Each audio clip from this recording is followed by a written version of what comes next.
So one of the questions though that was directed towards Seth that we got, and I could just let you take it. But Marissa in particular, but a few other people mentioned your binder, the way you lay out and the way you organize it. We'd love to get a chance to see that. So let me kick it to you here for just a minute or two, and then we'll dive into our first speaker for today. Perfect. Thanks so much. Yeah, sorry about that. I was like, I got on the call and I was like, oh crap, I'm supposed to have the binder. And then of course, the whole fiasco of things. So first of all, today is someday, you lucky duck, a great day to buy Cutco. That's when somebody says they're going to buy Cutco someday from me. I pull it out. I'm like, oh my gosh, have you seen the calendar today? It's crazy. So kind of how I have it set up. I got my, I got my double D edge sheet, my price comparison. And I have a couple of price comparisons that are there if I need them type of thing. Like if someone needs more social proof of like what good stuff costs, even individual chef knives, $200, $300, $400 a piece. I had customer testimonials. This is like something I kind of took from Jason where it's just like, I'll rattle through a few of these where, and I highlight ones that, 40, 50, and it's great too if you can have a page that's like, this page is like senior day, and I got like they're almost all 40 to 50, 60 plus years, and then I just referenced 2 or 3 of them about guys sending them in 50 years old. They gave them brand new ones for free. So I have a couple pages of testimonials. I'm like, yeah, it's just crazy how long people have had it. Then I have the Cutco Complete Kitchen. I also have that out on the like a laminated version of that out on the table as well. But having that there, and this is the same kitchen without the accessories. And I have my legacy, and I always start with these, and it's just like, hey, like this isn't a set everyone's going to do, but this is like if you really are a big fan of knives and you like the idea of just being truly one and done, never buying knives again, more than anything, this is just for the people like once you get Cutco, you're going to become a Cutcoholic, and you're going to want more. But this was kind of a game changer. I used to do like all the bundle deals at the front, and then I would go into the sets. And Luch actually recommended, like he gave me the idea to do this. Having the bundle deals right next to the set, I think it's really powerful because then it's like one, they're seeing it, so subliminally, even if they're not necessarily, even if they're not necessarily looking at that, they're seeing a higher prices of the sets and stuff. And then it's also like, hey, I mentioned bundle deals. Here are the bundle deals. So having those, so I do all the sets with steak knives first. So all the way down to just got the galley with steak knives. I think that's going to be huge. Again, it makes it real, and it's just easier. It's easier and faster to talk about. You're not having to calculate stuff on your calculator.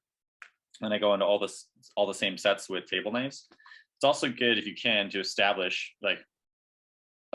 ask a good quality question at the beginning of it, like, hey, if you guys were doing a set, would you guys be more interested in the big ones or the little ones, so that you're not showing them all the options for all the sets in both steak knives and table knives, because again, a confused mind doesn't buy. So then I have that at the homemaker set. Then I throw in hunting knife stuff, and I do that to create separation between that and the galley set. So one, easy to reference. Two, it sparks a conversation, especially when we're in Texas. Like there's a lot of hunters and stuff, and like hunting knives are a great thing to use as a freebie gift. So again, that's something I'm going to talk about when I'm part of the upserving panel, is just like, hey, like really keying in and paying attention to what people are not saying, but what they're excited about or what they pay attention to throughout your demo, to use those as the free gifts to lock them in. I have a testimonial on hunting knives that ones I've gathered. I have the one that everyone's got, the North Star one. Then I got my galley set. After the galley set, I got my two 13-piece specials, which is kind of like the emphasis of my talk last month or whatever. Again, this is really huge because, and again, it's something I'm going to reference in the upserving talk. It's like, how can you take somebody who's like, I'm a piece person, and then get them into a set, right? But here, this is our package for people who just want a couple good knives. You can get it with or without. You can get it with the big guys or the little guys. And then, hey, if you just need a couple good knives, we have the little 5-piece special. So that's why I got my set set up, and then I go right from there into the full gadgets and accessories, basics, gadgets and accessories. Go from there. Have a price comparison for Wusthof steak knives, and then Cutco steak knives. And it's really, again, like I love pointing out how much more expensive their steak knife, their 4-pack of their steak knives, than a 4-pack of our big steak knives. Because then I'm price comparison against that, and then if like a table knife is like $200, okay, that's like a no-brainer. This has been really pivotal. Like I sold 2 flatware chests this last week.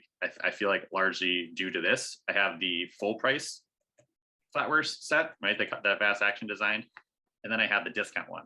And I am able to really create urgency around this, how crazy this special is based on this special, right? I'm like, hey, this was our price all of 2020, all of 2021.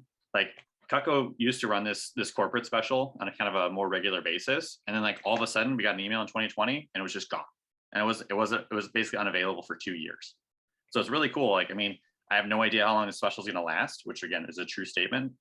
Cutco randomly rattles off and shoots off an email to us and the walk's gone, right? Oh, now the walk's back. Oh, now the walk's gone again, right? Like we have no idea what's going to happen with supply chain stuff. So again, using that to create urgency, literally 2 customers were like, all right, yeah, I'm going to do it. It was like, how long is this good for? I'm like, I have no idea. Like, this is a corporate special and this is an insane deal.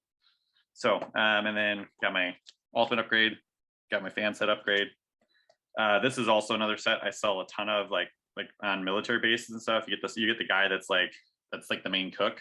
This is a great thing. When he likes the big knives, this is, again, gourmet set. I was the catalyst behind this special sheet being created, but for sake of time, I'm going to go faster here.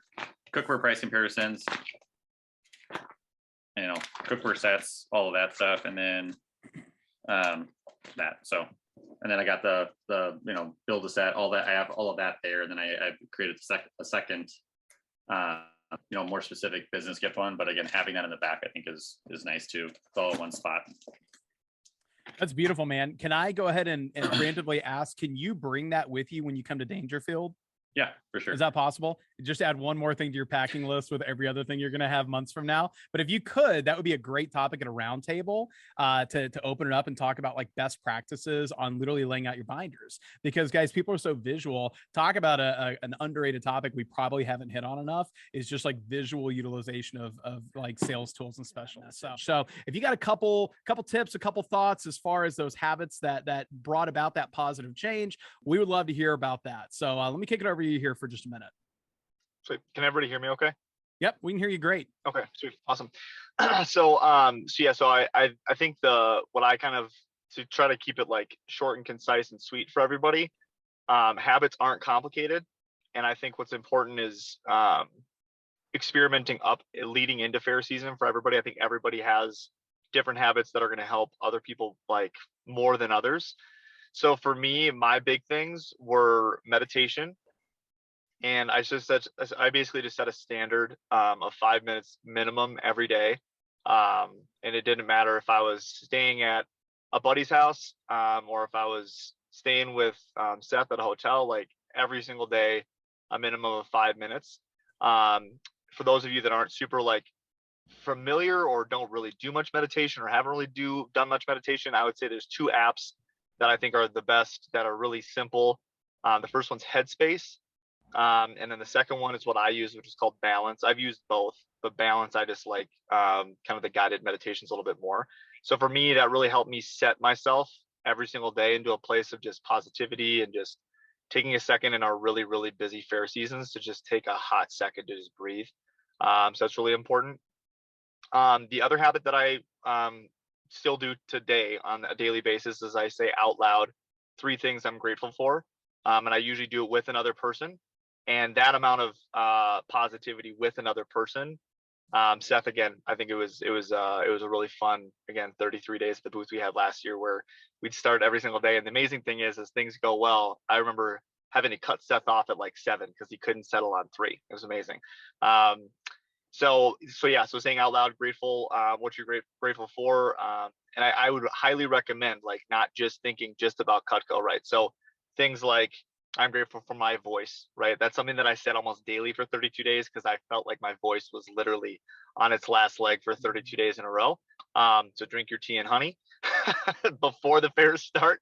But that's something that I said out loud many times. I said things like, I'm grateful for my positivity. I'm grateful for, again, my voice. I'm grateful for my eyes, the ability to see, the ability to use my hands, like little things, like being able to breathe without like help is a huge thing for me too.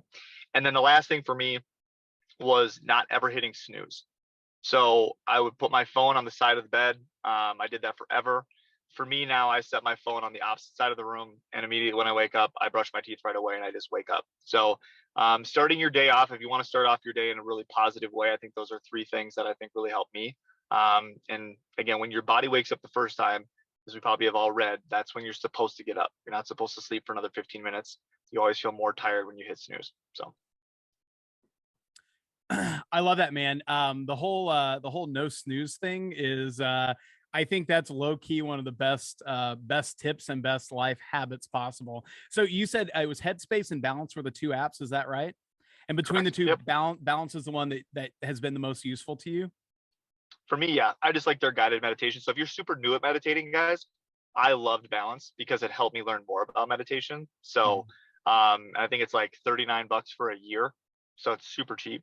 Or maybe $59 for a year. Either way, it's dirt cheap. I think there's a 2-week trial too, so you can try it out for 2 weeks. See how you like it. So Nice.